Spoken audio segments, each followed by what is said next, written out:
Supreme Court ruling on Nnamdi Kanu violates African Charter, says Onyedikachi Ifedi. Welcome to Biafra News Update. If you are new here, please subscribe to our channel for more updates. The news in detail.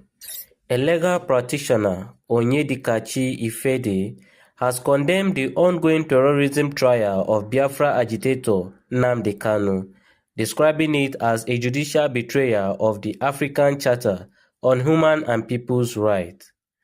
Kanu, who was forcefully returned to Nigeria from Kenya in 2021, is standing trial before Justice James Omotosho of the Federal High Court in Abuja. But Ifedi insists the prosecution is unlawful because the African Charter, domesticated as part of Nigerian law, expressly prohibits extraordinary retention and inhuman treatment. In a statement on Thursday, the lawyer argued that any trial arising from Kanu's abduction is unconstitutional, null, and contrary to binding precedent. To allow a prosecution tainted by kidnapping and torture to proceed against a Biafran leader is expressly forbidden by the Charter and confirmed by the larger constitutional bench of the Supreme Court of Nigeria, he said. Ife defaulted the December 15, 2023 judgment of a 5-man panel of the Supreme Court which ordered Kanu back to trial, insisting that a 7-man panel of the same court had earlier ruled that the illegal abduction and transfer of a person across borders without due process invalidates prosecution. He described the ruling as judicial mutiny against the Constitution and the African Charter.